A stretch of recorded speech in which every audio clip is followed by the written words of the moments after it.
চাই।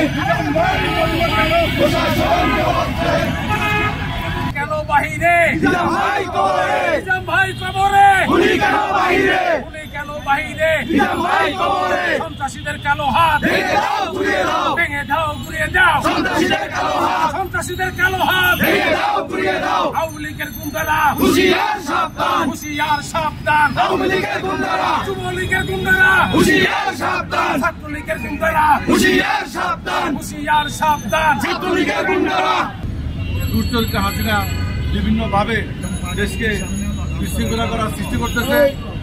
নারী নির্যাতন, শিশু নির্যাতন, ডাকাতি, চিন্তায় রাহাজানি এবং খুন খারাপি, তার উৎপাদা, তার পেরোত্তারা এটা বিস্তার করতেছে।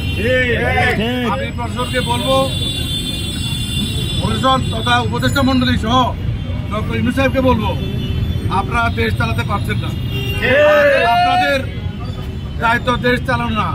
আপনারা আসছেন সমকালীনের জন্য, সমসময়ের জন্য। আপনারা দেশে একটা সুষ্ঠু নির্বাচন দিবেন, দেশ নির্বাচিত সরকারের অধীনে চলবে, দেশ সুন্দরভাবে চলবে। আপনারা দেশের আইন শৃঙ্খলা কোনো উন্নতি করতে পারেন নাই, দ্রব্যমূল্য বৃদ্ধির কোনো কিছু করতে পারেন নাই। সুতরাং আপনাদেরকে আমরা সম্মান করি, সম্মান রেখে সুষ্ঠুভাবে সুন্দর নির্বাচন দিয়ে দেশকে শান্তিতে রাখার ব্যবস্থা করেন। না হয় আপনাদের কিন্তু এই সুনাম অক্ষুণ্ণ থাকবে না, আপনাদের সুনাম নষ্ট হয়ে যাবে। আপনারা যদি নির্দিষ্ট সময়ের মধ্যে, স্বল্প সময়ের মধ্যে যদি নির্বাচন না দেন, দেশের আইন শৃঙ্খলা রক্ষা করতে পারবেন না। আজকে বিভিন্ন জায়গায়, শুধু আমাদের চিতমারতে না, সেই মাগুরাতে বিভিন্ন জায়গাতে শিশু দর্শন হচ্ছে, তারপরে লুণ্ঠন হচ্ছে।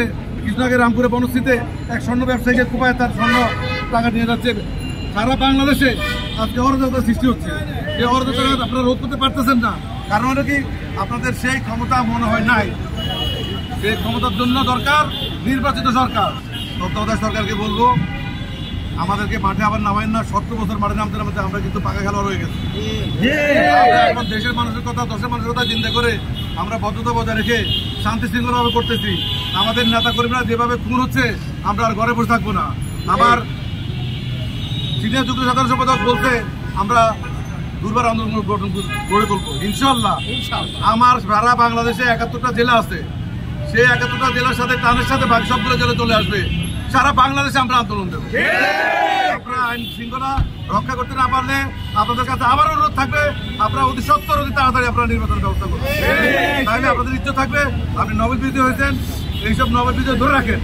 ওই যে দুটির মতন নোবেল পাই আবার এটা কেড়ে নেওয়ার ব্যবস্থা করেন না। আপনি অতি সত্তর নির্বাচন দেওয়ার ব্যবস্থা করেন। সবাইকে ধন্যবাদ জানিয়ে আমি আমার বক্তব্য এখানে শেষ করলাম। জিয়া রহমান অমর হোক, খালেদা জিয়া জিন্দাবাদ, আমাদের ভারপ্রাপ্ত চেয়ারম্যান তারেক রহমান জিন্দাবাদ।